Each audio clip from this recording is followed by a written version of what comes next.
राधे राधे दोस्तों, जय श्री कृष्णा। तो हमारी भी संगम यात्रा शुरू हो गई है। सोचा नहीं था, बिल्कुल भी सही कहते हैं कि भगवान की बिना इच्छा के तो पत्ता भी नहीं हिलता है। हम लोग सोचते हैं कि सब कुछ तो हम ही कर रहे हैं, ट्रेन का रिजर्वेशन करवाना है या कुछ भी करवाना है, लेकिन मुझे ऐसा लगता है कि जब तक प्रभु नहीं चाहते हैं ना, हम अपने घर से एक कदम बाहर भी नहीं निकाल सकते। संगम स्नान तो बहुत दूर की बात है, तो प्रभु की कृपा ही थी जो मुझे संगम स्नान करने का मौका मिला। हम लोगों की कोई तैयारी नहीं थी, कोई विचार नहीं था कि हम लोग संगम जाएंगे।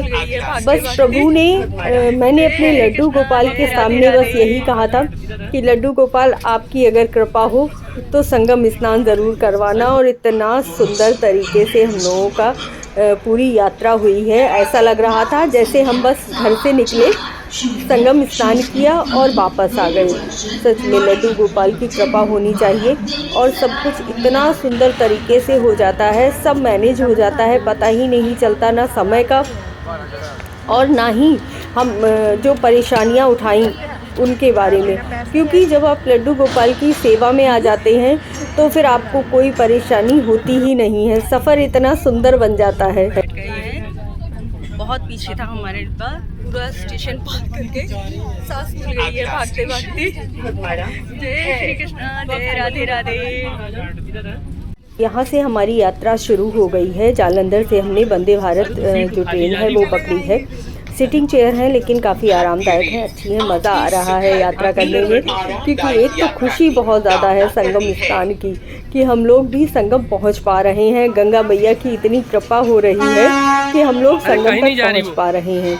और इसके साथ ही इस ट्रेन में मज़ा भी बहुत आ रहा है। हम लोगों को गंगा मैया की जय बोलते हुए हम लोग निकल दिए हैं। तो यात्रा बहुत ही सुंदर हो रही है। इतनी जल्दी सारी तैयारियां हुई, इसलिए मैं पूरी वीडियोस नहीं बना पाई हूँ, क्योंकि जो सामान लेकर आई हूँ वहाँ पूजा अर्चना के लिए भोले बाबा की पूजा की जाती है। और इसके साथ ही आपको गंगा मैया के लिए चुनरी, एक कलश, हल्दी, चावल जो पीले रंग के हों वो ज़रूर लेकर जानी चाहिए। तो सारा सामान मैंने अपने घर से ही अरेंज करके ले लिया था। प्रसाद भी मैंने घर से ही बना कर लिया हुआ है।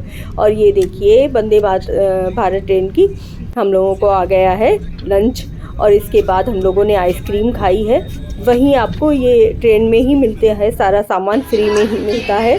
और हम लोगों का लगभग हम लोग 1:30-2 बजे ट्रेन से उतर गए थे, क्योंकि इसके बाद हमारी ट्रेन पुरानी दिल्ली से थी, ये नई दिल्ली पर आती है। इसके बाद हम लोग पुरानी दिल्ली से दूसरी ट्रेन पकड़ने वाले हैं। तो इसीलिए जो टैक्सी वाले थे वो बहुत ज़्यादा पैसे मांग रहे थे, तो हम लोगों ने मेट्रो का रास्ता चुना। बहुत ही सरलता से आप मेट्रो पहुंच जाते हो। दिल्ली में तो अंदर ही अंदर है, तो पूरा आराम से मेट्रो पहुंच जाते हैं। और ट्रेन आने में हमारी देरी थी, इसीलिए हम लोगों ने वेटिंग रूम में जाकर 2 घंटे तक बैठे हैं। तो मुझे तो नींद भी आ गई थी क्योंकि बैठने का ही पूरा सफ़र था, लेकिन अच्छा लग रहा था। वेटिंग रूम में 2 घंटे बिताए। उसके बाद हमने जाके अपनी दूसरी ट्रेन पकड़ी थी, जो हमारी दिल्ली से कानपुर तक के लिए थी। क्योंकि इलाहाबाद तक के लिए तो हमें कोई ट्रेन मिल ही नहीं रही थी, किसी भी ट्रेन में रिजर्वेशन नहीं हो पा रहा था। और सभी लोग बोल रहे थे कि एसी कोच में भी लोगों की बहुत ज़्यादा भीड़ है, इसीलिए हमने ये वंदे भारत ट्रेन में अपना रिजर्वेशन करवाया था। तो अभी हम लोग जा रहे हैं अपनी दूसरी ट्रेन में बैठने के लिए, तेजस। इसी तरह से मुझसे जुड़े रहिए, पूरा आपको संगम घाट तक लेकर जाऊंगी और पूरा स्नान से लेकर पूजा अर्चना तक सारी वीडियोस दिखाऊंगी। तो चैनल को सब्सक्राइब ज़रूर ही कर लीजिएगा, वीडियो में बने रहिएगा। आप लोगों का प्यार, आप लोगों के नाम की डुबकी भी लगाई है मैंने, जो भी मेरे सब्सक्राइबर मुझसे जुड़े हुए हैं। तो इसी तरह से बने रहिए। जय गंगा मैया, जय महाकुंभ, जय लड्डू गोपाल की।